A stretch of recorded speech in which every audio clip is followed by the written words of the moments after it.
Di sini Allah Subhanahu wa taala mengatakan, hal ataka haditsu Musa.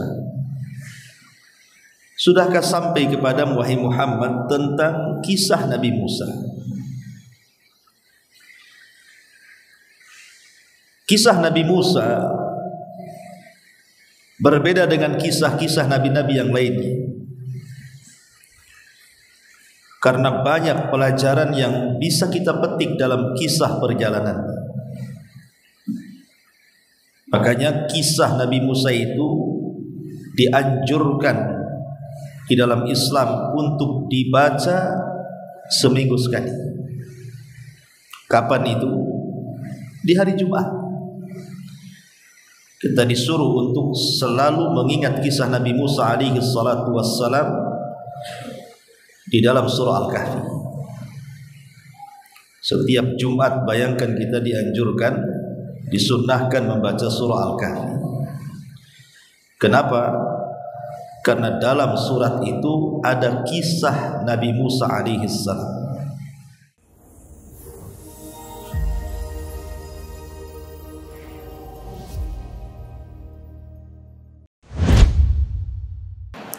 Assalamualaikum warahmatullahi wabarakatuh. Alhamdulillah wassalatu wassalamu ala Rasulillah wa ala alihi wa sahbihi wa mawalah wa la hawla wa la quwwata illa billahi wa ba'd. Alhamdulillah, di pagi ini kita bisa duduk untuk bertalabul ilmi. Tanpa salawat dan juga salam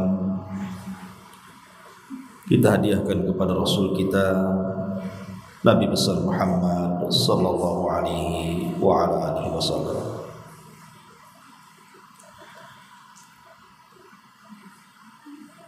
Teruskan kajian kita masih membahas tafsir singkat dari surah An-Nazi'at, dan kita masuk pada surah ke-15 dan seterusnya. A'udzu billahi minasyaitonir rajim. Bismillahirrahmanirrahim. Hal ataka haditsu Musa idh nadahu rabbuhu bil wadil muqaddas tuwa idhhab ila fir'auna innahu tagha faqul hal laka ila an tazakka wa ahdiyaka ila rabbika fatahsha fa'arahu al-ayatal kubra fakadzdzaba wa asa thumma adbara yas'a fahasyara fanada faqala ana rabbukumul a'la fa'akhadahu Allahu nakala al-akhirati wal ula inna fi dzalika la ibratan liman yahsha. Sudahkah sampai berita kepadamu wahai Muhammad tentang kisah Nabi Musa ketika Rabbnya memanggil Musa di lembah suci yang disebut lembah tua. Pergilah engkau kepada Fir'aun, sesungguhnya dia telah melampaui batas. Katakan kepadanya, adakah keinginanmu untuk membersihkan diri dari kesesatan? Dan engkau akan kubimbing ke jalan Rabbmu agar engkau takut kepadanya. Lalu Musa memperlihatkan kepada Fir'aun mukjizat yang sangat besar. Tapi Fir'aun mendustakan dan mendurhakai Musa. Kemudian dia berpaling seraya menantang Nabi Musa. Kemudian dia mengumpulkan pembesar-pembesarnya, lalu memanggil kaumnya dan mengatakan, akulah Tuhan kalian yang paling tinggi. Maka Allah menghukumnya dengan azab di akhirat dan juga siksa dunia. Sungguh pada yang demikian itu terdapat pelajaran bagi orang-orang yang takut kepada Allah Subhanahu wa ta'ala. Baik, Di sini Allah Subhanahu wa taala mengatakan hal ataka haditsu Musa. Sudahkah sampai kepadamu wahai Muhammad tentang kisah Nabi Musa? Kisah Nabi Musa berbeda dengan kisah-kisah nabi-nabi yang lainnya, karena banyak pelajaran yang bisa kita petik dalam kisah perjalanan. Makanya kisah Nabi Musa itu dianjurkan di dalam Islam untuk dibaca seminggu sekali. Kapan itu? Di hari Jumat. Kita disuruh untuk selalu mengingat kisah Nabi Musa alaihi salatu wassalam di dalam surah Al-Kahfi. Setiap Jumat bayangkan kita dianjurkan, disunnahkan membaca surah Al-Kahfi. Kenapa? Karena dalam surat itu ada kisah Nabi Musa alaihi salam ketika mencari ilmu kepada Nabi Khidir. Dan itu terulang-ulang setiap Jumat kita baca kisahnya. Yang anehnya lagi, kisah dalam surah Al-Kahfi itu kan banyak. Bukan kisah Nabi Musa saja. Ada kisah Dzulqarnain, ada kisah Ashabul Jannatain, ada kisah Ashabul Kahfi sendiri, dan ada kisah Nabi Musa dengan Khidir. Tetapi kisah-kisah itu tidak diceritakan secara detail dalam hadis Nabi SAW kecuali kisah Musa dengan Khidir. Kisah Dzulqarnain cukup panjang dalam Quran, tapi dalam sunnah Nabi SAW Rasul tidak menceritakan secara detail. Begitu juga Ashabul Kahfi, dalam Quran panjang kisahnya, tapi dalam sunnah Nabi SAW tidak dikisahkan secara detail. Begitu juga kisah Ashabul Jannatain, berbeda dengan kisah Musa dengan Khidir. Selain dikisahkan cukup panjang dalam Quran, dikisahkan juga dalam hadis Nabi SAW. Bahkan hampir 2 lembar dalam Sahih Bukhari itu mengkisahkan bagaimana kisah Rasul atau kisah Musa dengan Khadir alaihi salatu wassalam. Kenapa begitu detailnya kisah Nabi Musa ini? Karena banyak pelajaran yang kita akan petik dalam kisahnya ini. Dan banyak sekali kisah-kisahnya. Bahkan kalau boleh dikata bahwa Al-Quran itu menceritakan 25 Nabi dan Rasul, yang paling detail itu kisah Nabi Musa. 180 lebih penyebutan dalam Quran itu. Mulai dari masa kelahirannya, masa remajanya, sampai kepada pernikahannya, sampai kepada diangkatnya menjadi Nabi dan Rasul, sampai kepada mendakwai Fir'aun, sampai kepada berduel dengan tukang-tukang sihir, belum lagi menghadapi kekerasan dan bebalnya Bani Israel. Hampir dalam Quran itu, setiap surat itu hampir lewat kisah-kisah Nabi Musa itu, saking detailnya. Makanya kenapa kisah Nabi Musa ini banyak erat kaitan dengan kita kaum muslimin. Di sini Allah mengatakan hal ataka haditsu Musa. Sudahkah sampai kepadamu ya Muhammad kisah Nabi Musa? Ma'asyiral muslimat yang dimuliakan Allah Azza wa Jalla. Bahkan Nabi SAW sendiri pernah berjumpa dengan Nabi Musa. Kapan itu? Dalam peristiwa Isra dan Mi'raj. Nabi naik dari Masjidil Aqsa sampai ke Sidratil Muntaha, kemudian melewati setiap langit dengan para nabi. Di langit pertama Rasul berjumpa dengan siapa? Nabi Adam. Naik lagi ke langit kedua, berjumpa dengan Nabi Isa dan Yahya. Kemudian naik ke langit ketiga berjumpa dengan siapa? Nabi Yusuf. Naik ke langit keempat berjumpa dengan Idris. Kemudian naik ke langit kelima berjumpa dengan Harun. Naik langit keenam berjumpa dengan Musa. Baru yang terakhir berjumpa dengan Ibrahim di langit ketujuh. Artinya Nabi SAW pernah berjumpa dengan Nabi Musa di langit ke-6. Bahkan ketika kemudian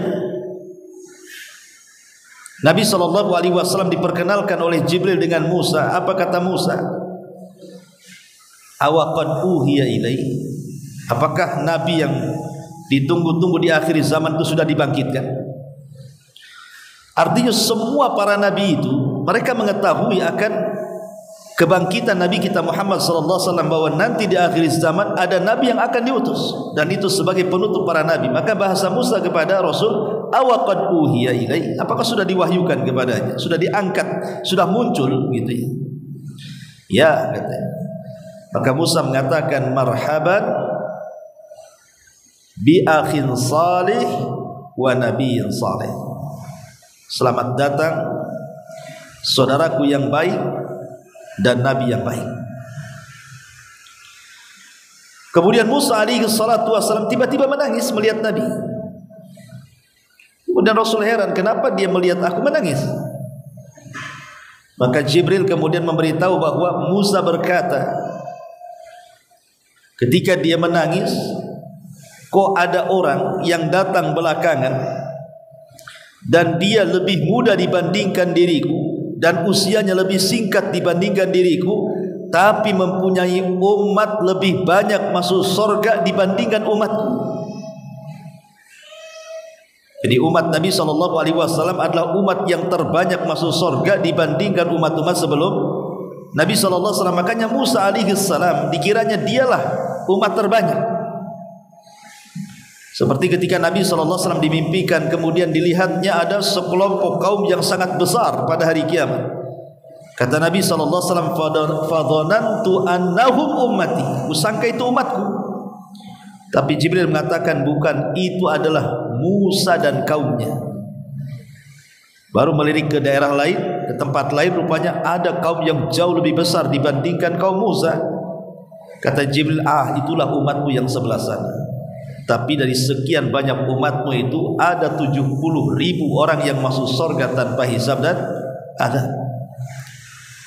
Lah Musa alaihissalam menangis karena nggak nyangka kok ada anak muda datang belakangan, waktu dakwanya singkat, tapi umatnya lebih banyak dibandingkan umat Musa, dan umatnya lebih banyak masuk surga dibandingkan umat Nabi Musa alaihi salatu wassalam. Itulah kenapa Musa alaihi salatu wassalam menangis. Ma'asyiral muslimat yang dimuliakan Allah Azza wa Jalla, apalagi Nabi Musa alaihi salatu wassalam kan usianya jauh lebih panjang dibandingkan usia Nabi.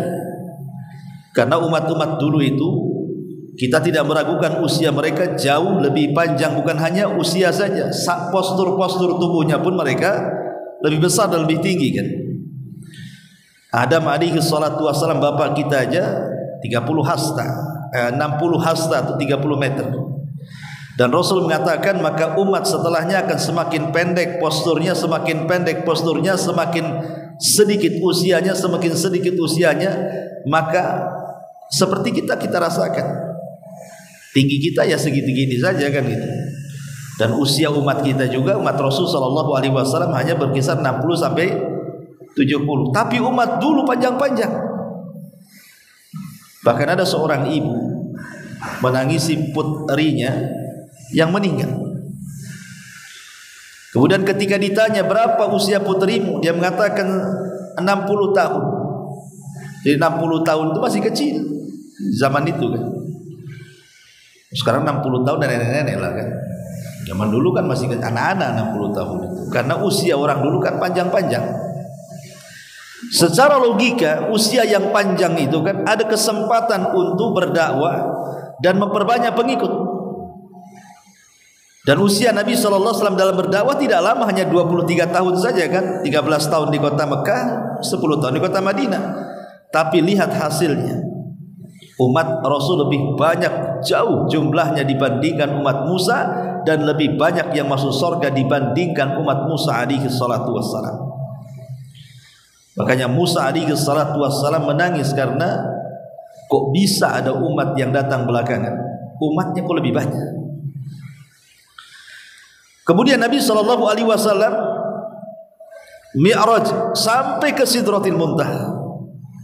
Kemudian Allah Subhanahu wa taala mensyariatkan 50 waktu salat. Coba bayangkan Bu, kalau 50 waktu salat itu betul-betul disyariatkan kepada kita, mungkin setiap 20 menit salat, 20 menit salat, kan begitu. Kapan nih Bu istirahatnya? Lagi enak-enak tidur baru 20 menit, bangun salat. Kalau 50 kali kan. Tetapi kemudian ketika Nabi SAW turun dan berjumpa dengan Nabi Musa kembali di langit ke-6, Musa bertanya, apa yang diperintahkan Rabbmu kepadamu? Maka Rasul mengatakan 50 salatan, Allah merintahkan 50 kali salat. Musa kaget dan mengatakan, umatmu tidak sanggup, karena aku sudah coba kepada umatku Bani Israel yang postur dan kekuatannya jauh lebih kuat dibandingkan umatmu, mereka tidak sanggup. Sebaiknya kau minta keringanan. Maka Nabi SAW mengikuti sarannya Nabi Musa, minta keringanan kepada Allah, tetapi dipangkas 5 waktu salat saja, jadi 45. Turun lagi berjumpa dengan Nabi Musa, berdiskusi lagi. Kata Musa, minta lagi, naik lagi, minta keringanan, umatmu tidak akan sanggup. Akhirnya dipotong 5 waktu lagi jadi 40. Asih bolak-balik ke atas ke bawah, ke atas ke bawah. Setiap ke atas dipotong 5. Dan 50, 45, 40, 35, 30, 25, 20, 15 sampai ke 10, sampai ke 5 waktu. Ketika Nabi Musa berkata, umatmu tidak akan sanggup. Bayangkan Musa sudah mengatakan, hatta di angka 5 waktu saja Musa mengatakan umatmu tidak akan sanggup. Shadaqah Musa, benar. Musa sudah benar kata-katanya. Bayangkan 5 waktu saja banyak umat Islam yang tidak sanggup melakukannya kan. Sekarang pertanyaan, lebih banyak yang sholat atau tidak sholat? Lebih banyak yang tidak sholat manusia. Lebih banyak ke masjid atau tidak ke masjid? Lebih banyak tidak ke masjid. Yang dalam ke masjid saja yang lebih banyak yang mengejar sop pertama atau kedua atau ketiga, ya sop paling belakang lah. Kemudian setelah lurus saf-safnya ditanya lagi, lebih banyak yang khusyuk atau tidak? Jadi sebenarnya orang-orang yang betul-betul sholat itu tidak banyak. Makanya Musa mengatakan, minta lagi lah naik keringanan itu. Masalahnya kalau minta keringanan sekali potong 5, ini tinggal 5. Kalau naik lagi ya hilang lah kan gitu. Tapi Nabi mengatakan, fastahyaitu rabbi, aku malu kepada Rabbku. Sudahlah, tidak apa-apa 5 waktu saja. Dari sini kita tahu bahwa jasanya Nabi Musa kepada kita. Kalau seandainya Musa tidak menyarankan Rasul untuk meminta keringanan, habislah kita sholat 50 waktu. Kan jasanya Nabi Musa. Karena Musa mengatakan, aku loh sudah perintahkan Bani Israel, mereka nggak sanggup, apalagi umatmu gitu. Jadi bentuk kasih sayang Nabi Musa kepada kita sebenarnya. Maka di sini Allah mengatakan, hal ataka hadithu Musa, sudah sampaikah kepadamu wahai Muhammad tentang kisah Nabi Musa? Maka di zaman Nabi SAW ketika Rasul setelah perang Hunain mendapatkan harta rampasan perang cukup banyak. Kemudian orang-orang muhajirin dilebihkan dalam pembagian ghanimah dibandingkan orang-orang Ansar. Datang orang yang botak kepalanya, namanya Dzul Khuwaisirah namanya, Hurqus, atau nama aslinya Hurqus, tapi nama kunyahnya, laqabnya Dzul Khuwaisirah. Nama aslinya Hurqus Ibn Zuhair At-Tamimi. Jadi Dzul Khuwaisirah ini tiba-tiba nyeletuk kepada Nabi SAW, i'dil ya Muhammad, adillah Muhammad, sebagi-bagi macam ini pula. Maka Rasul marah dan mengatakan, illam a'dil faman ya'dil. Kalau aku tidak adil, kata Rasul, siapa yang lebih adil daripada aku? Kemudian hadis ini panjang. Di ujung hadis kata Nabi SAW, rahimallahu akhi Musa, laqad udhiya aktsar min dzalik fasabar. Semoga Allah merahmati saudaraku Musa, dia lebih banyak ujiannya dibandingkan diriku dan dia sabar. Jadi seolah-olah ketika Allah mengatakan hal ataka hadithu Musa, sudahkah sampai kepadamu ya Muhammad kisah tentang Nabi Musa, ini disyaratkan kepada ayat Al-Quran, fasbir kama sabara ulul azmi minar rusul. Sabarlah wahai Muhammad sebagaimana sabarnya para utusan dari kalangan ulul azmi. Nuh, Ibrahim, Musa, Isa, itu ulul azmi. Seolah-olah Allah ingin katakan, dengan aku menceritakan kisah-kisah orang-orang sebelummu dari kalangan para nabi, wahai Muhammad, ambillah pelajaran dari mereka. Hal ataka hadithu Musa. Karena kisah-kisah itu, kata Sufyan Ats-Tsauri rahimahullahu taala, jundun min junudillah. Kisah itu satu tentara dari tentara-tentara Allah. Kalau ibu lagi sedih karena faktor penyakit, maka lihatlah kisah Nabi Ayub. Bangkitlah semangat kita. Kalau kita mamanya dirundung banyak sekali musibah-musibah dengan kematian-kematian, maka lihat juga para nabi yang lainnya. Nabi Ayub juga sama, anak-anaknya mati semua. Kalau kita dapat tantangan dakwah di dalam berdakwah, lihat bagaimana Musa mendapatkan tantangan dari Bani Israel. Jadi kisah-kisah itu sebenarnya memberikan semangat kepada kita supaya kita bangkit. Itulah kenapa kemudian kisah ini dikisahkan kepada Rasul untuk dijadikan ibrah sendiri bagi Nabi dan bagi umat Nabi sallallahu alaihi wasallam. Bahkan satu hari Nabi sallallahu alaihi wasallam pulang dari berangkat ke Hunain, melihat ada pohon bidara yang sangat besar sekali. Tiba-tiba para sahabat berhenti. Kemudian mengatakan, ya Rasulullah, lah ya sahabat-sahabat yang berhenti itu sahabat yang baru masuk Islam, akidahnya belum kokoh, tauhidnya belum kuat. Tiba-tiba nyeletuk kepada Rasulullah, ya Rasulullah, ij'al lana dzata anwat kama lahum dzatu anwat. Rasul, bisa enggak kau buatkan pohon macam itu, katanya, seperti orang-orang musyrik punya pohon macam-macam itu. Kata Rasul, itu apa? Biar kami menggantungkan pedang-pedang kami sebelum perang, sebagaimana orang-orang musyrik menggantungkan pedang di pohon itu sebelum perang, karena sebuah keyakinan berkah, tabaruk dengan pohon bidara. Maka Rasul marahlah. Kata Rasul, Allahu Akbar, qultum kama qalat Banu Israil li Musa. Lagi-lagi Rasul menyebut Nabi Musa di sini. Ucapan kalian itu persis seperti ucapan Bani Israel kepada siapa? Kepada Musa, yang mengatakan ij'al lana ilahan kama lahum alihah. Ketika Bani Israel baru diseberangkan dari Laut Merah dan mereka melihat Fir'aun ditenggelamkan, kemudian lewat di sebuah kampung penyembah berhala. Tiba-tiba ngomong Bani Israel kepada Musa, ya Musa, jadikan berhala seperti itu, katanya. Maka Musa mengatakan, Allahu Akbar, innakum qaumun tajhalun. Kalian ini umat yang jahil, yang bodoh. Udah dikasih hidayah mau sesat pula, katanya. Tapi lihat syahidnya Rasul menyebut-nyebut Nabi Musa di sini. Kan nabi-nabi itu banyak. Kenapa tidak disebut Ibrahim, disebut Saleh, Syuaib? Kenapa mesti Musa? Menunjukkan bahwa kisah Nabi Musa ini ada erat kaitan dengan kita kaum muslimin. Maka mempelajari kisah Nabi Musa ini, kita akan dapatkan pelajaran yang luar biasa. Karena Nabi SAW juga banyak menceritakan tentang kisah Nabi Musa. Ma'asyiral muslimat yang dimuliakan Allah Azza wa Jalla, hal ataka hadithu Musa.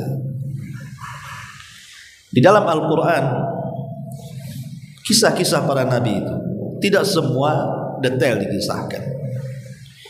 Bahkan ada nabi yang nggak ada kisahnya pula. Namanya ada, kisahnya tak ada. Contoh Ilyasa. Zulkifli.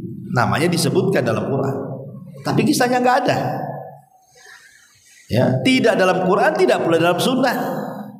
Sehingga akhirnya untuk mengkisahkan nabi-nabi yang tidak dikisahkan dalam Quran dan Sunnah, terpaksa rujukannya ke mana? Kepada kitab Taurat, perjanjian lama kan, kisah-kisah Israiliyat jadinya. Lah, Nabi Musa, Nabi Ibrahim, Nabi Yusuf itu cukup detail tuh. Tapi ada yang kisahnya global-global saja. Syuaib, Soleh, itu kan Nabi Syuaib, Nabi Soleh kan kisahnya global saja, tidak dikisahkan detail. Tapi seperti Ibrahim cukup detail, Nabi Yusuf bahkan satu surat ya kan, cukup detail. Tapi yang paling detail dalam Quran itu adalah kisah Nabi Musa.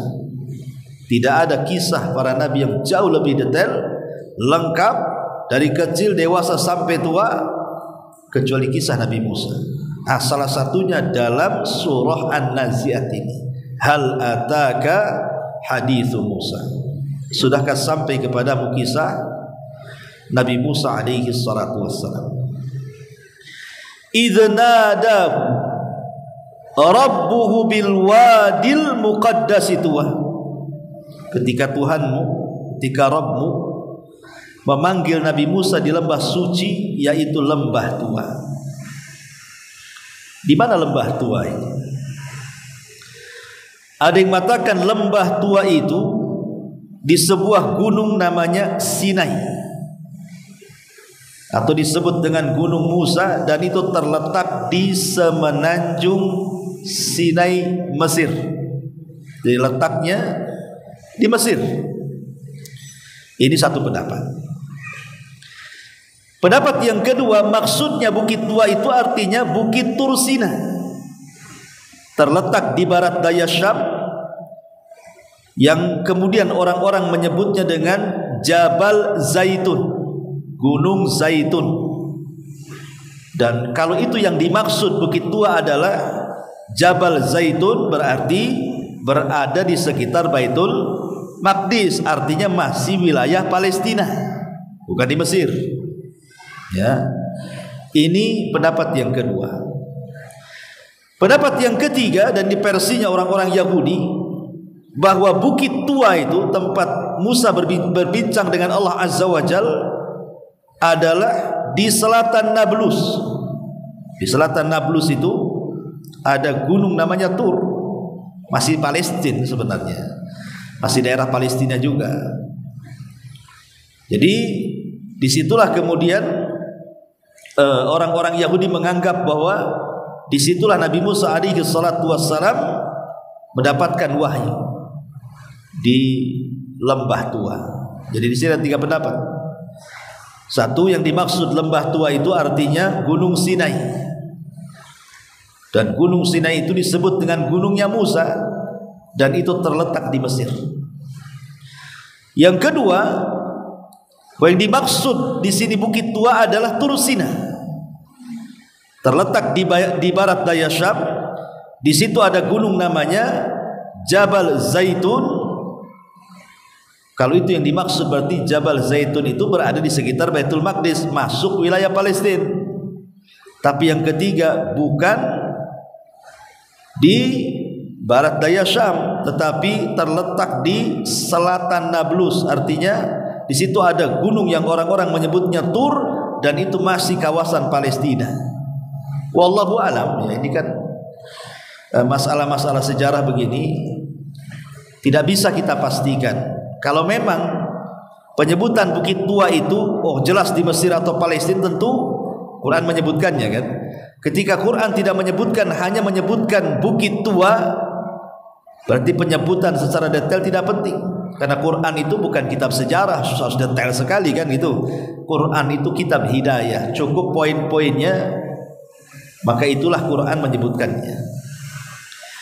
Ma'asyiral muslimat yang dimuliakan Allah Azza wa Jalla, di sini Allah mengatakan, idh nadahu rabbuhu bil wadil muqaddasi tuwa. Ketika Tuhan mau memanggil Musa di lembah suci yang disebut dengan lembah tua. Kapan ini terjadinya? Jadi ketika Nabi Musa alaihi salatu wassalam lari atau melarikan diri dari Mesir karena dia membunuh seorang anak muda Kipti. Maka dia keluar dari Mesir menuju tanah Arab, daratan Madian. Disitulah ketemu jodohnya, seorang wanita dari putra rajulun soleh, orang yang sangat soleh, namanya Syuaib. Syuaib ini menjadi perselisihan ulama menurut ahli kitab. Syuaib di sini artinya nabi, ya Nabi Syuaib ma'ruf. Berarti kalau itu yang dimaksud, berarti Musa menikahi salah satu putri Nabi Syuaib. Tapi pendapat yang kuat tidak ketemu zamannya Syuaib dengan Musa. Sehingga yang dimaksud Syuaib di situ artinya hanya orang soleh saja, orang baik yang ada di Madian, kebetulan punya 2 putri. Lah salah satunya dinikahi Nabi Musa alaihi salatu wassalam.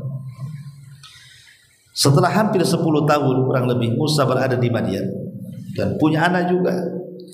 Akhirnya Musa mengajak keluarganya untuk pulang ke Mesir. Dari mana? Dari Madian menuju Mesir. Lah di pertengahan perjalanan obor Nabi Musa ini padam. Obor Nabi Musa ini padam, kan di zaman dulu belum ada senter kan kalau berjalan di padang pasir malam-malam. Jadi kalau obornya mati, ya tidak bisa melanjutkan perjalanan, gelap. Berarti nabrak sana, nabrak sini, masuk jurang, masuk bukit, kan nggak tahu kita. Makanya mereka berhenti dulu. Lah ketika berhenti itulah, maka kemudian Allah Subhanahu Wa Taala berfirman dalam surah Tohanya. Apa kata Allah Subhanahu Wa Taala dalam surah Toha itu? Sebaiknya engkau tunggu di sini wahai keluargaku, aku akan mencari api atau bertanya kepada orang kemana jalan pulang. Tapi tidak mendapatkan apapun kecuali dia melihat sebuah pohon zaitun ada api tapi tidak membakar pohonnya. Jadi pohonnya, apinya itu ada dalam pohon itu, tapi satu ranting pohon pun tidak terbakar. Makin didekati makin gede apinya, makin didekati makin gede apinya.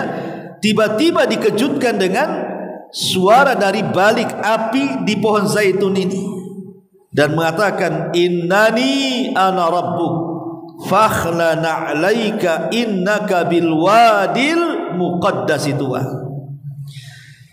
Tiba-tiba ada yang bicara. Rupanya yang bicara itu siapa? Allah Subhanahu Wa Taala. Sungguh aku adalah Tuhan, maka lepaskan kedua sandalmu karena engkau berada di lembah yang disucikan. Maka Musa melepas sandalnya, ya. Kemudian Allah Subhanahu Wa Taala mengatakan, wa ana akhtartuka fasma' lima yuha. Aku telah memilih engkau hai Musa untuk menjadi nabi dan rasul, maka dengarkan apa yang akan diwahyukan kepadamu. Innani anallah la ilaha illa ana fa'budni wa aqimis salata li dzikri. Sungguh aku adalah Allah yang tidak ada Tuhan selain daripada aku, maka sembahlah aku dan laksanakanlah salat untuk senantiasa mengingatku. Dari sini resmilah Musa didaulat menjadi seorang nabi. Didaulat jadi seorang nabi dan rasul. Lah yang namanya para nabi dan rasul kan tentu harus punya mukjizat kan, supaya umatnya yakin bahwa itu nabi kan. Kalau tidak mendatangkan mukjizat, banyak yang kufur jadinya. Makanya Allah Subhanahu Wa Taala hendak memberikan mukjizat kepada Nabi Musa. Lah kebetulan ketika Nabi Musa mencari perapian itu, dia kan bawa tongkat tuh, kemana-mana Musa bawa tongkat. Biasanya untuk mengarahkan kambing-kambing kemana-mana bawa tongkat. Jadi Allah Subhanahu Wa Taala ingin menjadikan tongkat itu mukjizatnya. Makanya Allah mengatakan, wa ma tilka biyaminika ya Musa. Apa yang di tangan kananmu wahai Musa, kata Allah.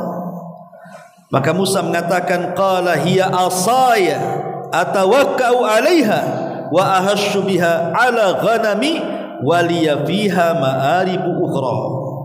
Musa berkata, ini tongkatku, aku bertumpu padanya, aku merontokkan daun-daun dengannya, aku kasih makan kambing dengan tongkat ini, dan bagiku masih banyak manfaat tongkat ini. Maka tiba-tiba Allah mengatakan, kalau begitu alqiha ya Musa, lemparkan tongkatmu. Kemudian tiba-tiba Musa fa'alqaha fa'idha hayyatun tas'a, ketika tongkat dilempar tiba-tiba jadi ular dahsyat, ular besar. Musa kagetlah, kok tongkat jadi ular ini gimana ceritanya? Tapi Allah mengatakan khudha wa la takhaf sanu'iduha siratahal ula, ambil kembali ular itu, jangan takut, kami akan mengembalikannya kepada keadaan semula.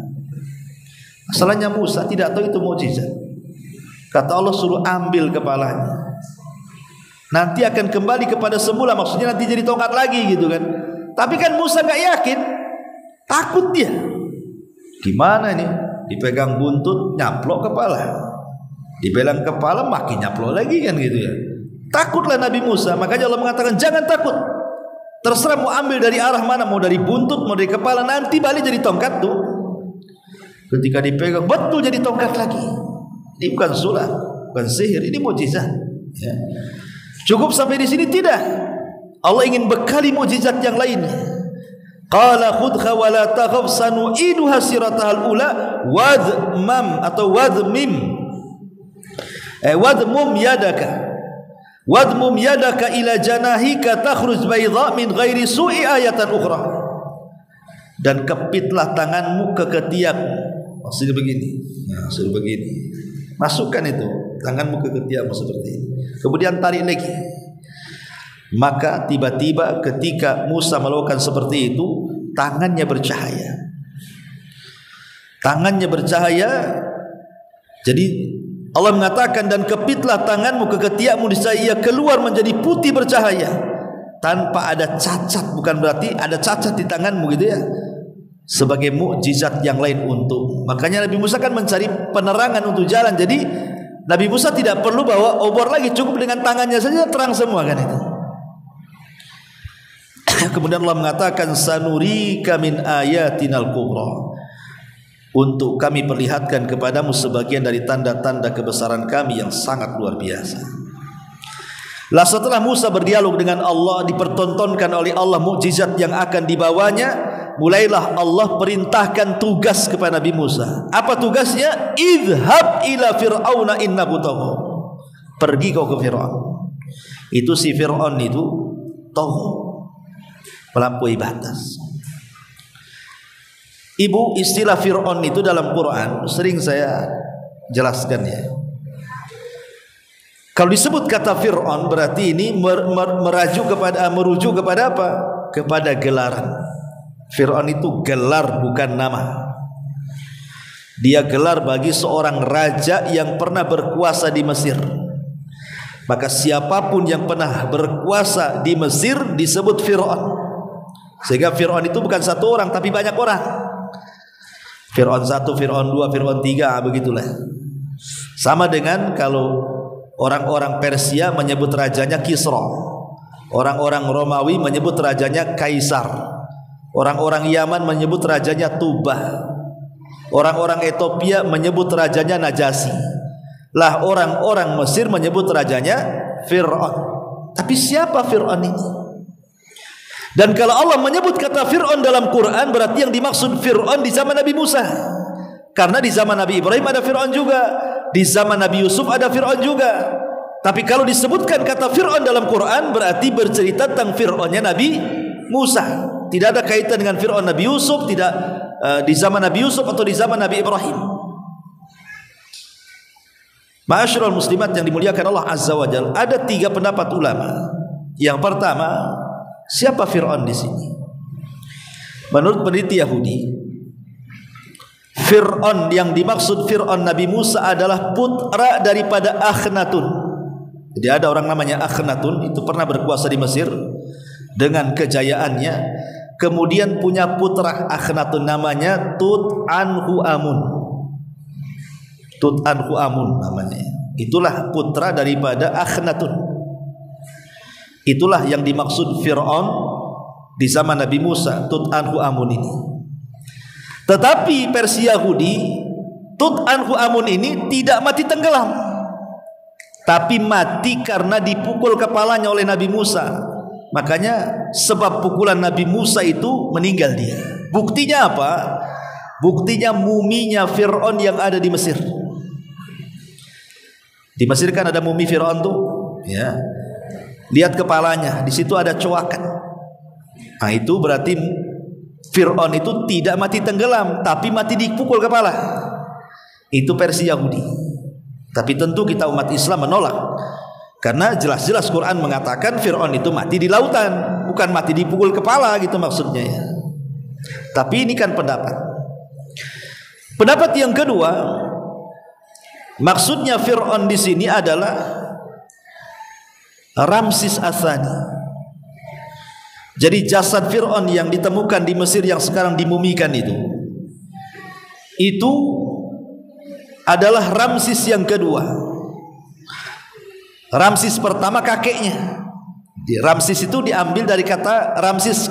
Ramsis pertama itu kakeknya. Jadi kakeknya itu punya anak laki-laki, jadi Fir'aun juga. Kemudian punya anak dua, yang menjadi putra mahkota adalah anak pertama, tapi di usia 14 tahun meninggal. Cucu Ramsis pertama ini meninggal. Kemudian cucu kedua hidup. Itulah yang kemudian mewarisi tahtanya bapaknya. Dan rupanya setelah dia berkuasa, kekuasaan Mesir makin meluas dan semakin kuat. Makanya kemudian karena kekuatannya sama dengan kakeknya, maka disebut kakeknya Ramsis pertama, cucunya Ramsis kedua. Itulah yang ditemukan di Mesir. Konon ya seperti itu ya. Ma'asyiral muslimat yang dimuliakan Allah Subhanahu wa taala. Ada juga yang berpendapat lain bahwa yang dimaksud Fir'aun di zaman itu adalah namanya Abul Abbas Al-Walid ibn Mus'ab. Jadi Fir'aun di zaman Nabi Musa itu namanya Abul Abbas Al-Walid ibn Mus'ab. Jadi kakek buyutnya namanya Rayyan ibn Walid. Itu Fir'aun di zaman Nabi Yusuf. Di zaman Nabi Yusuf itu Fir'aunnya namanya Rayyan ibn Walid. Orangnya beriman, ngikut agama Nabi Yusuf. Tapi ketika Rayyan meninggal, kemudian tahta kekuasaan Fir'aun ini, Fir'aunnya Rayyan jatuh kepada anaknya namanya Qabus ibn Mus'ab. Orangnya jahat dia. Tetapi kemudian meninggal dunia. Setelah itu digantikan oleh saudaranya, itulah Abul Abbas Al-Walid ibn Mus'ab. Rupanya lebih jahat lagi. Itulah Fir'aun di zaman Nabi Musa.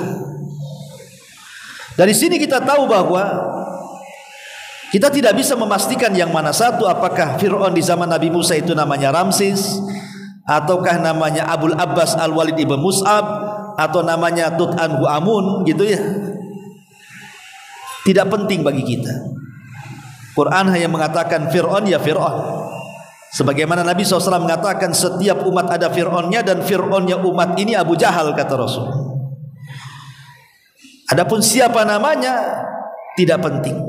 Kalaupun kemudian terjadi polemik seperti ini kan kita tidak bisa memastikan mana yang satu, kan namanya polemik. Yang jelas bahwa ada Fir'aun di zaman itu yang sangat bengis sekali, yang bermusuhan dengan Musa alaihi salatu wassalam. Ma'asyiral muslimat yang dimuliakan Allah Azza wa Jal, di sini Allah Subhanahu wa taala kemudian mengatakan, "Idz nada rabbuhu bil wadil muqaddasi wa idhhab ila fir'auna innahu tagha." Pergi kau kepada Fir'aun. Fir'aun ini orang yang melampaui batas. Kenapa Fir'aun bisa melampaui batas? Ada dua sebabnya. Sebab pertama, karena tahta kekuasaannya takut runtuh. Kenapa takut runtuh? Karena Bani Israel ini suka bercerita tentang kisah Nabi Ibrahim.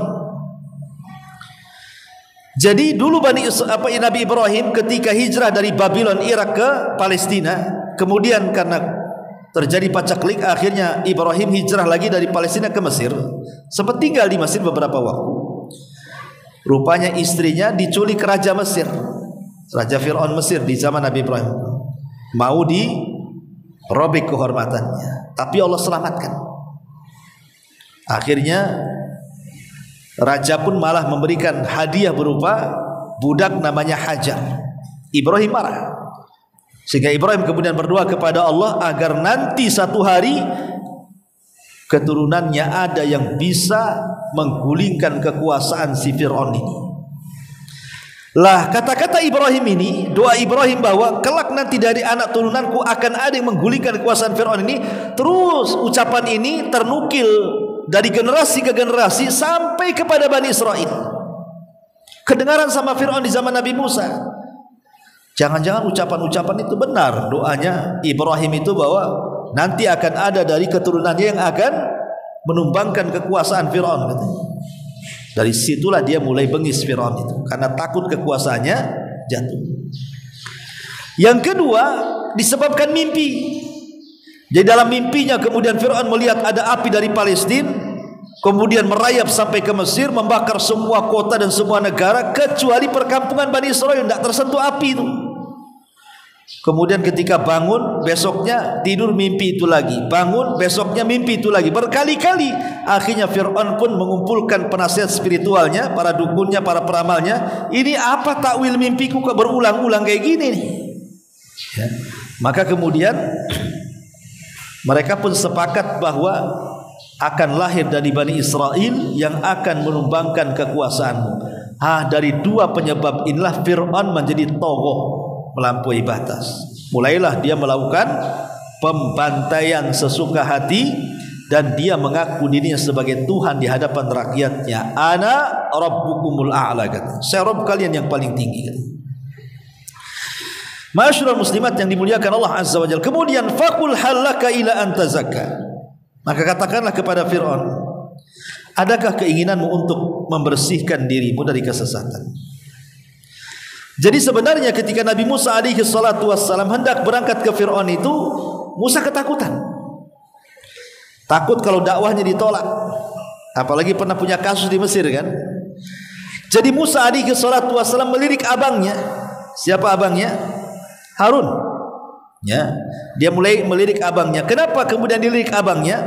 Karena Harun ini berbeda dengan Musa. Dia punya kecerdasan, cara bicara yang fasih, orator. Cocok untuk dibawa ke Nabi berdialog dengan Fir'aun. Maka dari situ kemudian Musa alaihi salatu wassalam mengatakan, waj'al li waziran min ahli. Ya Rabb, jadikanlah untukku seorang pembantu dalam berdakwah dari keluargaku. Harun akhi, kalau bisa Harun saudaraku. Ushdud bihi azri, teguhkanlah kekuatanku dengan adanya Harun. Wa asyriku fi amri, jadikanlah dia teman dalam segala urusanku. Kai nusabbihaka katsira wa nadhkuruka katsira innaka kunta bina basira, dan jadikanlah dia sebagai teman dalam urusanku agar kami banyak bertasbih kepadamu dan banyak mengingatmu, sesungguhnya engkau maha melihat dalam kondisi kami ya Rabb. Maka Allah mengatakan, qad utita su'laka ya Musa, sungguh telah kuperkenankan permintaanmu wahai Musa, walaqad mananna 'alaika marratan ukhra, dan sungguh kami telah memberi nikmat kepadamu pada kesempatan sebelum ini. Maka akhirnya Harun pun diangkat jadi nabi berkat permintaanmu Musa. Jadi Harun itu jadi nabi karena Musa yang minta supaya menemani di berdakwah kan. Disitulah kemudian berangkatlah Musa dengan Harun menghadap Fir'aun. Makanya Allah Subhanahu wa taala katakan di sini, idhab ila fir'auna innahu tagha faqul hal laka ila an tazakka. Maka katakanlah kepada Fir'aun, adakah keinginanmu untuk membersihkan dari kesesatan? Wa ahdiyaka ila rabbika fatahsya, dan engkau akan kubimbing ke jalan Rabbmu agar engkau takut kepada Rabbmu. Sebenarnya dialog Nabi Musa dengan Fir'aun ini banyak dicantumkan dalam Quran, banyak sekali ya, tapi tidak mungkin saya ceritakan karena waktu juga. Tetapi di sini Allah mengatakan fa'arahul ayatal kubra. Ketika dalam sela-sela perbincangan antara Musa dengan Fir'aun, hiwar itu, perdebatan antara Musa dengan Fir'aun, akhirnya kemudian Fir'aun mengatakan, kalau engkau ngaku jadi nabi, kau ngaku jadi rasul, didatangkan Allah untuk berdakwah kepadaku. Setiap nabi dan rasul harus punya mujizat, tampakkan mujizatmu. Jadi Fir'aun meminta kepada Musa untuk menampakkan mukjizatnya. Maka Allah katakan fa'arahul ayatal kubra. Lalu Musa memperlihatkan kepada Fir'aun mukjizat yang besar. Bayangkan, di satu istana Fir'aun sedang duduk di singgasana, kemudian para pembesarnya duduk di sekitarnya, kemudian Musa dan Harun berada di tengah-tengah. Kemudian Musa pun melemparkan tongkatnya, tiba-tiba jadi ular besar, kadang membesar, kadang mengecil, kadang berlari segit sana sini. Ketakutan orang-orang itu. Fir'aun ketakutan. Bayangkan, padahal Fir'aun itu ngaku Tuhanmu. Kok bisa Tuhan takut ular? Ya. Kan Fir'aun yang mengatakan ana rabbukumul a'la, saya Rabb kalian yang paling tinggi. Lihat ularnya Nabi Musa, takut dia. Berarti kan Tuhan abal-abal namanya kan, Tuhan gak jelas. Maka akhirnya Musa pun mengambil lagi ular yang sedang berlari sana sini, tiba-tiba jadi tongkat. Akhirnya kemudian dia kepitkan tangannya di ketiaknya, tiba-tiba bercahaya. Oh, kata Fir'aun, oh Musa ini sudah mempelajari banyak sihir rupanya. Kalau itu yang dipelajari, aku juga punya tukang-tukang sihir. Akan kuadukan tukang sihirku dengan engkau, hai Musa. Kata Nabi Musa, silahkan. Ya. Kemudian Fir'aun malah membalik, kira-kira kapan waktunya. Musa cerdas. Musa ingin bahwa ini pertempuran antara dia dan tukang sihir Fir'aun itu disaksikan orang ramai. Akhirnya menawarkan bagaimana kalau diadakan Yaumuz Zina, ya, hari di mana kerajaan membuat ulang tahun besar. Ya, Agustusan mungkin bahasa kitanya kan, di mana semua orang cuti, keluar semua bisa nonton gitu. Deal or no deal? Oh, deal lah katanya Fir'aun. Ditentukanlah waktunya Yaumuz Zina. Dan Musa juga meminta satu permintaan lagi. Kalau bisa duelnya jangan malam, buat duel di waktu duha supaya manusia melihatnya. Sebenarnya Nabi Musa tahu kekuatan sihir itu menguat di malam hari. Makanya Musa mengambil titik kelemahan tukang sihir, maka diajak duel di siang hari. Karena kejahatan itu kan lebih banyak di malam hari, makanya kita disuruh berlindung dari malam hari. Min syarri ghasikin idza waqab. Karena sihir dihantar di malam hari. Orang yang hasad juga di malam hari. Kemudian bakteri-bakteri, penyakit-penyakit, virus-virus itu semua terbang di malam hari. Makanya kita berlindung dari malam hari. Makanya Musa cerdas, duelnya di siang hari waktu duha. Ketika betul-betul datang kemudian waktu duha itu, betul-betul duel tuh Musa dengan tukang sihir. Subhanallah, dengan izin Allah Musa mampu mengalahkan ribuan tukang sihir Fir'aun. Bahkan yang lebih hebat lagi, tukang sihirnya Fir'aun malah kemudian beriman kepada Nabi Musa, sujud semuanya. Fir'aun marahlah, tukang sihirnya malah beriman kepada Musa pula. Maka Fir'aun mengatakan, amantum qabla an adana lakum. Kurang ajar kalian, kalian beriman sebelum aku izinkan. Subhanallah, beriman saja harus minta izin si Fir'aun. Saya akan bunuh kalian kalau kalian tidak murtad. Tapi tetap mereka istiqomah. Akhirnya betul seluruh tukang sihir itu paginya berduel dengan Musa, kemudian kalah, kemudian bertobat, kemudian sujud, sorenya dibantai Fir'aun. Semua mati. Kata Abdullah bin Abbas radhiyallahu anhu, lihat tukang-tukang sihir itu. Di pagi hari mereka tukang sihir yang jahat, di sore hari mereka para syuhada yang baik. Ya.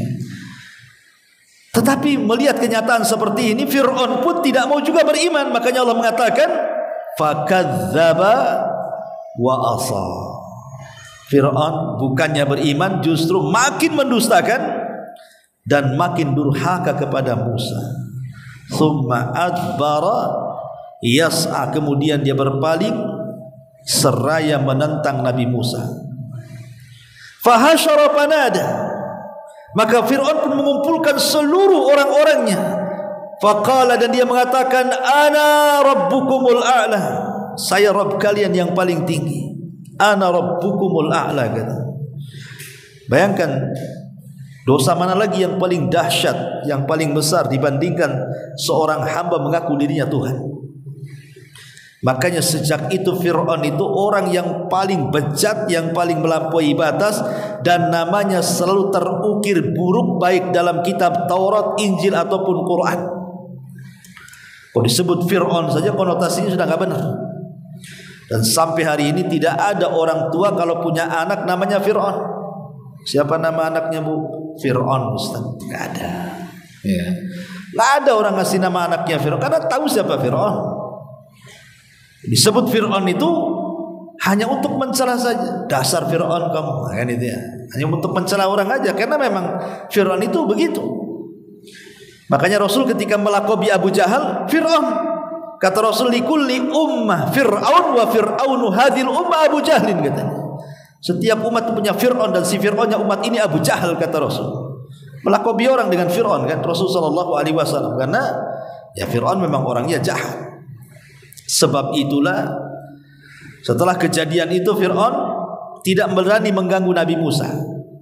Ada yang mengatakan selama 40 tahun setelah kejadian duel itu Nabi Musa fokus berdakwah di tengah-tengah Bani Israel dan tidak ada gangguan dari Fir'aun. Disitulah banyak mukjizat yang ditampakkan Nabi Musa baik di hadapan Fir'aun ataupun di hadapan Bani Israel.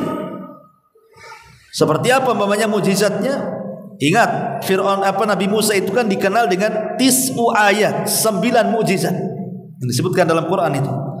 Pertama, batu yang memancarkan air karena dipukul tongkatnya Nabi Musa, al-hajar, batu. Kemudian yang kedua, syakul bahri, terbelahnya lautan. Kemudian yang ketiga, tongkat. Kemudian yang keempat, pacaklik yang berkepanjangan. Ketika Fir'aun ini semakin kurang ajar, dibuatnya pacaklik satu Mesir itu. Kemudian yang kelima, adanya tofan. Kemudian yang keenam, belalang dan kutu. Kemudian yang nomor 7, kodok dan katak di mana-mana. Kemudian yang nomor 8, air menjadi darah. Dan yang ke-9, tangan yang bercahaya. Itulah yang disebut 9 ayat, 9 mukjizat Nabi Musa. Kalau disebutkan 9 Nabi mukjizat, itulah mukjizat-mukjizat ini. Tapi subhanallah, mukjizat ditampakkan di hadapan Fir'aun dan kaum Kipti, mukjizat dihadapkan di tengah-tengah Bani Israel, tidak juga mereka beriman. Enggak beriman juga. Akhirnya Musa berinisiatif, oh tidak bisa ini, harus memindahkan Bani Israel dari tanah Mesir ke tanah perjanjian. Dari situ kemudian Musa membawa Bani Israel keluar dari Mesir.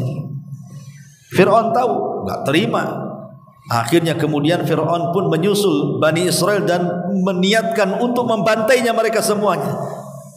Akhirnya mereka pun sempat bingung karena ketika sudah mentok jalannya, di hadapannya ada lautan, di belakangnya ada Fir'aun dan pasukannya.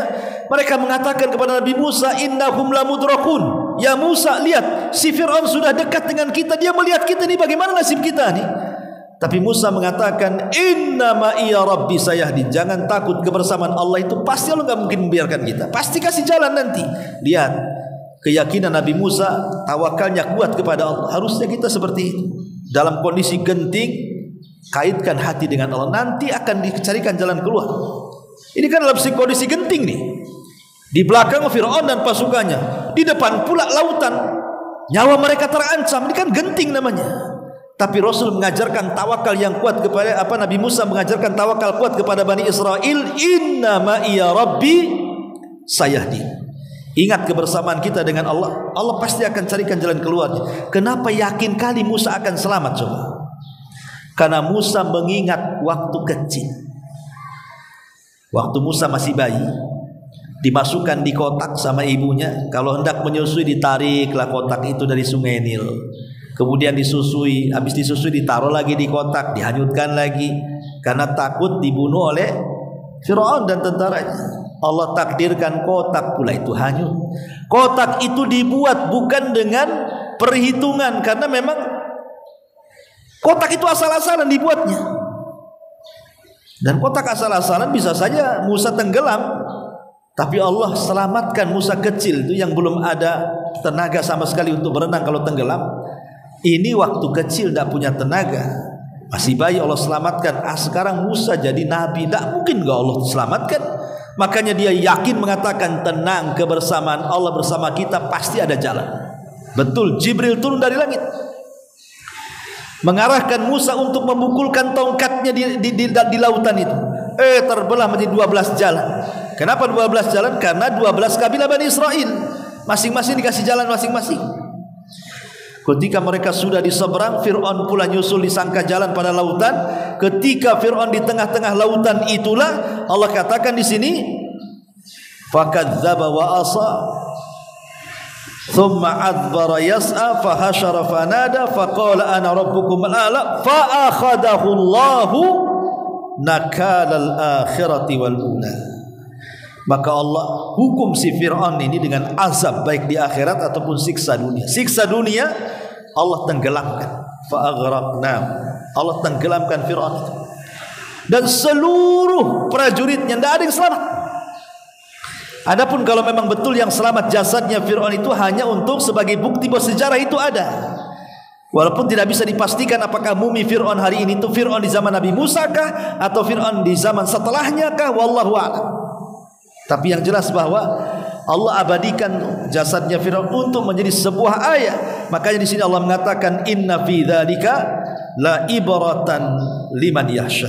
Sungguh pada yang demikian itu terdapat pelajaran bagi orang-orang yang takut kepada Allah Subhanahu wa taala. Wallahu a'lam bishawab. Ini di antara sekilas kisah Nabi Musa alaihi salatu wassalam dalam surah An-Nazi'at. Tapi sampai di sini kita buat tanya jawab, kalau tidak kita tutup.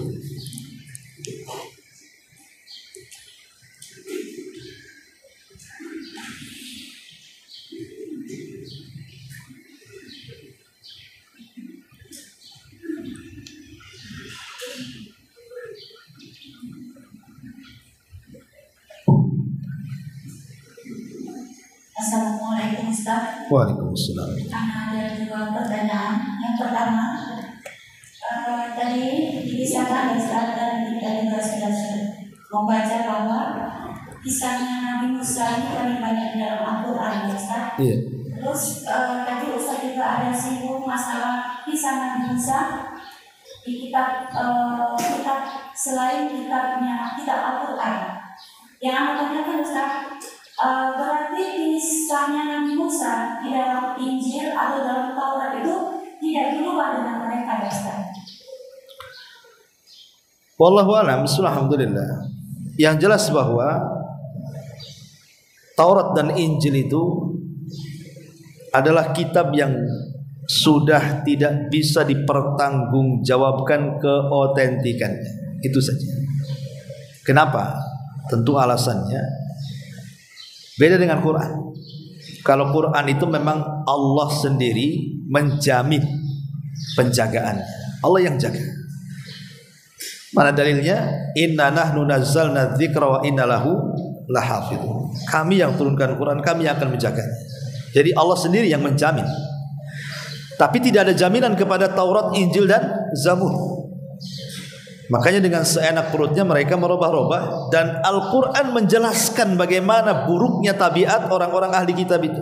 Yuharrifunal kalima'an mawadhi'i. Mereka suka merubah-rubah kalimat dari tempat-tempat dengan cara mengganti, menghapus dan begitu seterusnya. Makanya keberadaan kitab-kitab langit selain Al-Quran itu tidak bisa dipertanggungjawabkan keotentikannya, keabsahannya itu. Kenapa? Karena sudah bercampur antara firman Allah dengan ucapan-ucapan manusia. Dan kalau sudah bercampur, ada ucapan manusia, ada firman Allah, layakkah menjadi solusi? Ya tidak layak. Solusi itu hanya firman Allah saja, baru dia solusi. Kalau sudah ada kata-kata orang di situ, nggak jadi solusi lagi lah. Jadi itulah penyebabnya kenapa Al-Quran lebih terjaga, karena Allah sendiri yang menjaminnya. Berbeda dengan kitab-kitab yang betul semua datang dari Allah, tapi Al-Quran dilebihkan dengan dijamin penjagaannya oleh Allah Azza wa Jalla secara langsung. Buktinya apa? Buktinya anak kecil bisa menghafal Quran, tapi tidak ada sejarahnya orang hafal Taurat dan Injil. Makanya tidak terjaga akhirnya. Wallahu a'lam. Kisah yang kedua Ustaz, Iya. terkait tentang Palestina ya Ustaz. Anda nggak tahu ya Ustaz, cuma pengen penjelasan dari Ustaz.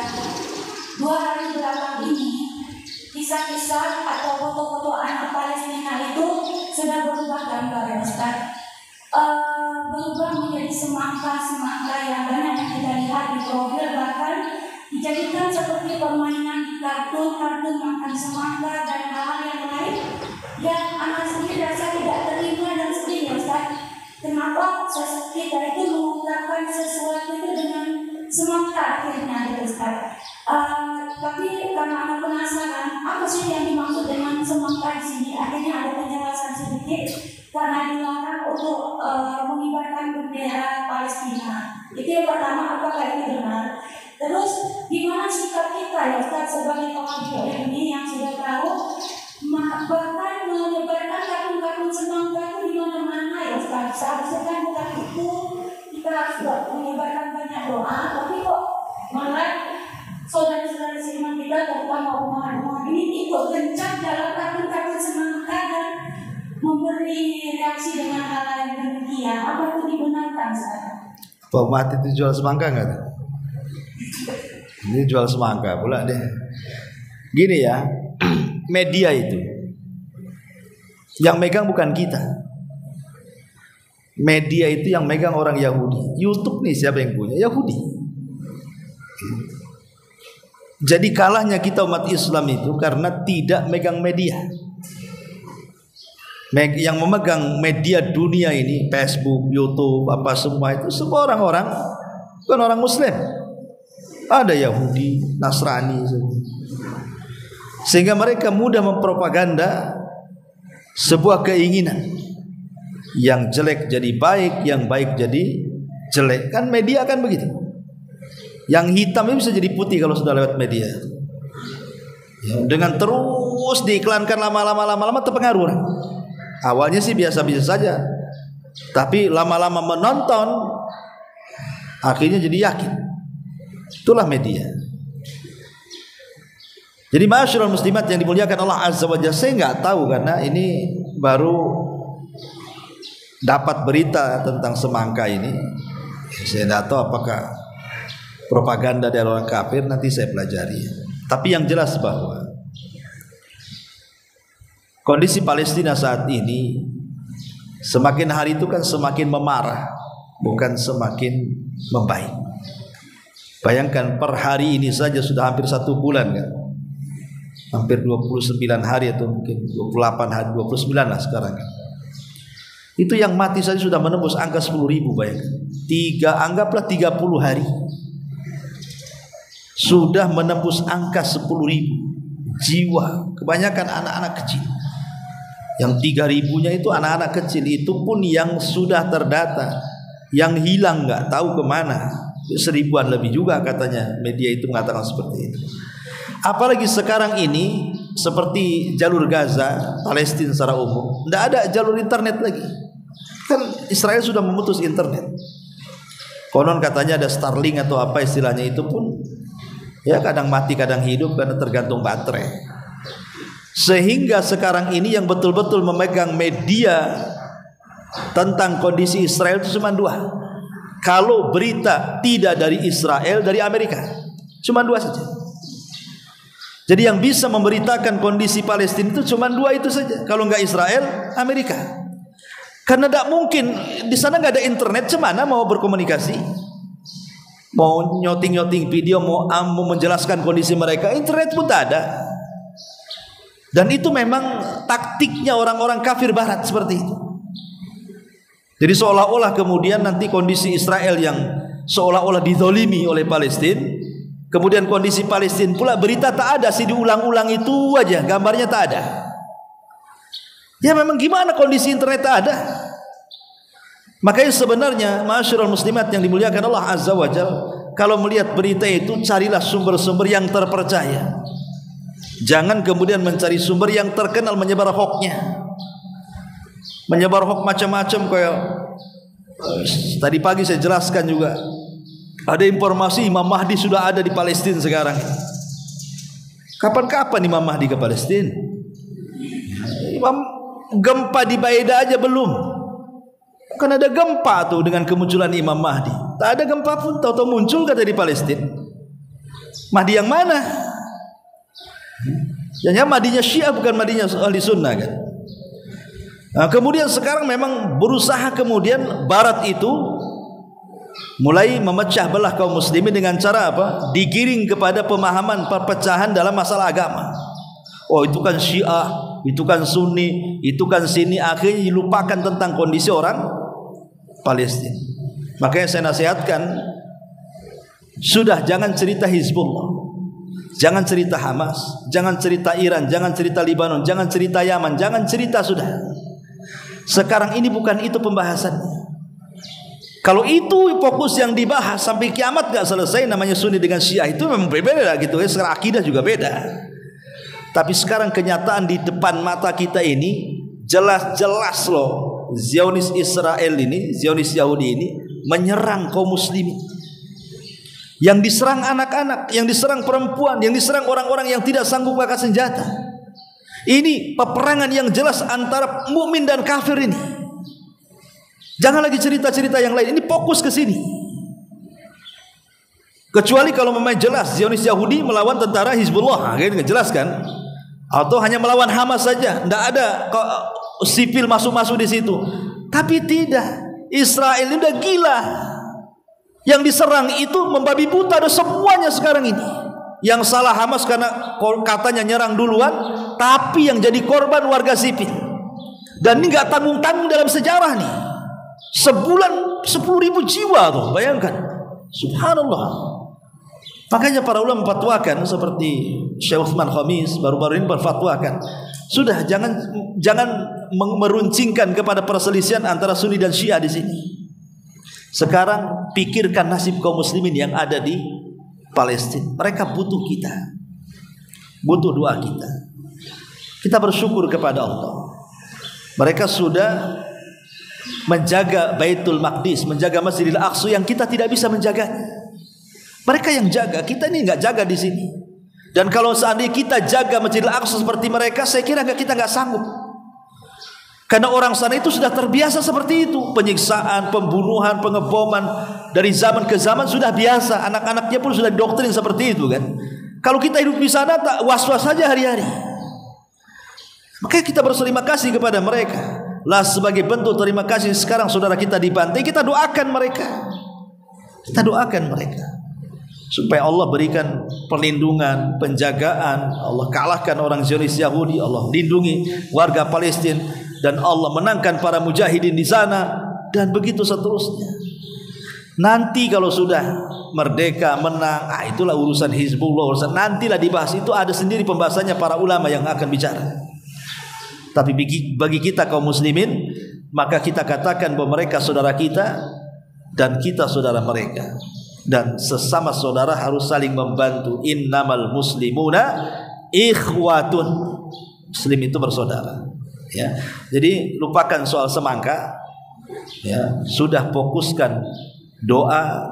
Kemudian kalau bisa kita kirim dana, donasi-donasi kita kepada tentu tempat-tempat yang amanah ya.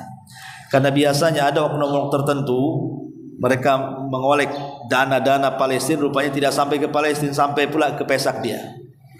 Jadi cari lembaga-lembaga yang aman seperti pemerintah atau lembaga-lembaga yang Masya Allah sudah kita yakini kalau kita donasi kita sampai donasi kepada orang seperti itu.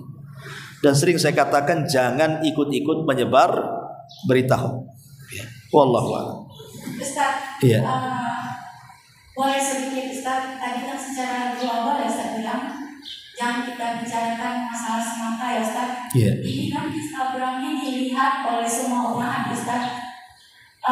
Maksudnya boleh satu kedua kata untuk mengatakan bahwa umat kita ini jangan sibuk dengan kartun-kartun semangka yang seolah jadi permainan sekarang Ustaz. Jadi kita yang membuat kita sedih. Lalu dibuat semangka, tertawa makan semangka, anak-anak kartun itu jadi kok yang sudah berilmu seperti itu gitu Ustaz. Jadi mungkin nasihat dari Instagram ini umat itu bukan. Sekarang apa maksudnya dengan kartun-kartun? Apakah dengan kartun itu menyumbang kepada kaum muslimin yang ada di Palestina? Atau apa maksudnya? Dan kartun-kartun ini juga, ini kan berupa film ataupun gambar, itu pun nanti jadi pembahasan sendiri itu. Kartun itu adalah hukumnya, dari segi hukum kartun itu Anda sendiri ya kan. Jadi sesuatu yang tidak ada manfaatnya tinggalkan. Tadi pagi saya ceritakan tentang kisah Salahuddin Al-Ayyubi. Ini penting, saya ulas lagi. Jadi Salahuddin Al-Ayyubi pernah ditanya, kenapa engkau tidak tertawa wahai Salahuddin? Maka Salahuddin Al-Ayyubi mengatakan, bagaimana mungkin aku tertawa sementara saudara-saudaraku dibantai di Palestina, di negeri kaum muslimin. Kemudian Al-Quds, Masjidil Aqsa dikuasai oleh Salabiyin, orang-orang salib, karena ketika itu yang menguasai orang Nasrani, lain kalau sekarang Yahudi. Dan aku malu kalau seandainya aku tertawa, aku malu kepada Allah ketika melihat saudara-saudara kita disakiti di sana. Artinya bagaimana Salahuddin Al-Ayyubi mengajarkan kepada kita harus lebih banyak hati ini jangan keras. Ada empati kepada saudara kita. Jadi betul-betul hati kita ini lembut melihat saudara-saudara kita. Kemudian Salahuddin mendengar bahwa orang-orang Salibi ini mereka memutus perjanjian dengan umat Islam. Dengan cara apa? Menghadang jemaah-jemaah haji yang lewat, kemudian dibunuh orang-orangnya, dirampas hartanya, kemudian juga dilecehkan kehormatannya, dan begitu seterusnya.